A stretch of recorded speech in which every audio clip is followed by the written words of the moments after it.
SIR का मुद्दा था, लेकिन विकास कार्यों पर भी बात हुई। क्या-क्या बात हुई? देखिए, अभी तो जो यह बैठक मूल तौर पर थी, वो बैठक एसआईआर पर ही था।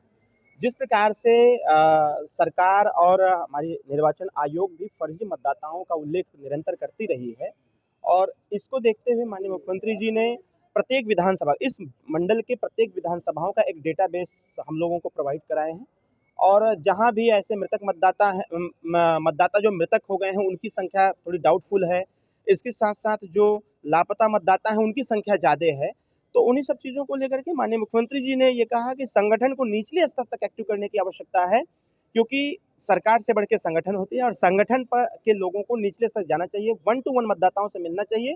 मिल करके जिनका नाम वोटर लिस्ट में दर्ज नहीं हो पाया, उनका नाम दर्ज हो, जो मृतक हो गए हैं, उनका भी चिन्हांकन हो कि ये सही है कि गलत है। इसके साथ-साथ जिनका नाम, जो लापता मतदाता है, उसके बावजूद उनका नाम अगर उसमें है, तो उनको भी देखा जाए। जो यहाँ के मतदाता बाहर जाके रह रहे हैं, उनको यहाँ बुला करके या उनसे कोऑर्डिनेट करके उनका भी नाम यहाँ दर्ज किया जाए, ताकि यहाँ के मतदाता बन सकें। आज आखिरी दिन है, तो क्या आखिरी दिन में कैसे जाएंगे नहीं, एनडीए के लोग? आज आखिरी दिन नहीं है, अभी 14 दिन का समय बढ़ाया गया है, 25 तारीख तक का डेट पूरा है, और हम आपके माध्यम से जनता से भी अपील करेंगे कि आपके पास अभी भरपूर समय है, बहुत कठिनाई इसमें नहीं है, बहुत ईज़ी गोइंग है, बहुत आसानी से आपका नाम जुड़ सकता है, बहुत आसानी से आप चिन्हांकन भी कर सकते हैं। और मैं जनता से अपील करता हूँ कि आपके इर्द-गिर्द में अगर कोई फर्जी मतदाता हो, जिसका उम्र न हुआ हो, वह भी मतदान करने के लिए रेडी है, तो उसका भी चिन्हांकन किया जाए, और फॉर्म 6, 7, 8 का प्रयोग करते हुए किसी का नाम जोड़ना है तो जोड़ा जाए, जिसका नाम हटाना हटाया जाए। विपक्ष लगातार एसआईआर को लेकर सवाल उठाता रहा, कहा है कि भाजपा आज चुनाव आयोग को भाजपा आयोग बता रहा है। नहीं, नहीं, देखिए, इसी चुनाव आयोग के माध्यम से माननीय अखिलेश यादव जी भी मुख्यमंत्री बने थे। इसी चुनाव आयोग के माध्यम से माननीय अखिलेश यादव जी के सबसे ज़्यादा सांसद भी हैं उत्तर प्रदेश में। इसी चुनाव आयोग के माध्यम से अखिलेश यादव जी भी जीते हैं, उनके पूरे परिवार के लोग भी जीते हैं। जिस पीडीए का वो बात करते हैं, परिवार डेवलपमेंट अथॉरिटी, उनको तो इस बात पर थोड़ी-सी वो सोचना चाहिए था कि इलेक्शन कमीशन ऑफ इंडिया अपना काम कर रहा है, जनता अपना काम कर रही है, जनता को गुमराह करने का माननीय अखिलेश यादव जी प्रयास कर रहे हैं। मेरा बस ये सुझाव रहेगा, मेरा एक यह सुझाव भी है, मैं यह कह भी सकता हूँ कि माननीय अखिलेश यादव जी को इस समय जनता से अपील करना चाहिए कि जहाँ भी जो हो, अपना-अपना नाम वोटर लिस्ट में दर्ज करावें। वो बात का विषय है, जब चुनाव आएगा तो कौन किसको वोट करेगा, वो बात का विषय है। जिसकी विचारधारा सबसे अच्छी रहेगी, जिसका कार्य अच्छा रहेगा, उसको मतदान करेगी। इंडिया गठबंधन बार-बार वोट चोरी का मामला उठाते रहते हैं, क्या है वो? अगर वोट चोरी होता तो सबसे ज़्यादा सांसद समाजवादी पार्टी का कैसे होता? मैं घोसी लोकसभा से प्रत्याशी था। अगर भारतीय जनता पार्टी या एनडीए गठबंधन वोट चोरी करती तो डॉक्टर अरविंद राजभर सांसद होता, उनके पार्टी के सांसद नहीं होते। और अखिलेश यादव जी के भी लोकसभा में चोरी काहे नहीं हुआ था भाई? डिम्पल यादव के क्षेत्र में चोरी क्यों नहीं हुआ? तमाम इतने सांसद उनके जीते हैं, इस बात से मैं ताज्जुब नहीं रखता हूँ।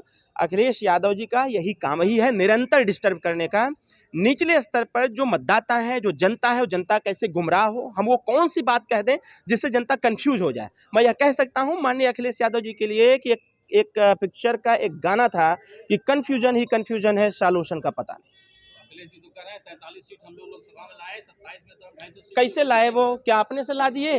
कोई प्रणाली रही होगी ना, निर्वाचन प्रणाली थी ना, वोटर लिस्ट था ना, उनके अधिकारी लोग थे ना, चुनाव हुआ, मतदान हुआ, सबसे ज़्यादा मतदान उनके पक्ष में हुआ, 47 सांसद जीते। तो कहाँ से वोट चोरी हो गया? कह रहे हैं 7-8 सीट पे हमको हराया गया जबरदस्ती। ऐसा नहीं है, उनके मन का भ्रम है, उनके मन का भ्रम है, और यह भ्रम माननीय अखिलेश यादव जी को अब हटा देना चाहिए। बड़े नेता हैं, लोकसभा पार्लियामेंट चल रहा है, जिस प्रकार के वक्तव्य हैं उनको तो बात करना चाहिए। प्रदेश के युवाओं में जो बेरोजगारी दर है उसको कैसे खत्म करेंगे, उस पर बात होनी चाहिए।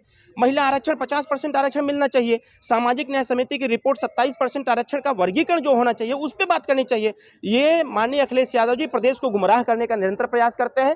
रोहिणी आयोग की रिपोर्ट जो भारत सरकार ने तैयार कर रखा है वो कब लागू होगा, इस पर कोई डिबेट नहीं होता है, बल्कि डिबेट को अगर चालू भी होता है सरकार की तरफ से, तो अखिलेश यादव जी इस डिबेट को डिस्टर्ब करने का प्रयास करते हैं, डाइवर्ट करने का प्रयास करते हैं। 27 के साथ बीजेपी के साथ ही रहेगा और 100% 27 नहीं 47 तक साथ रहा जाएगा, पूरी जीत की उम्मीद है। 100%। पंचायत चुनाव को लेकर किस तरह से आप लोग स्टैंड कर रहे हैं? पंचायत चुनाव की तैयारी पूरी कंटिन्यू चल रही है।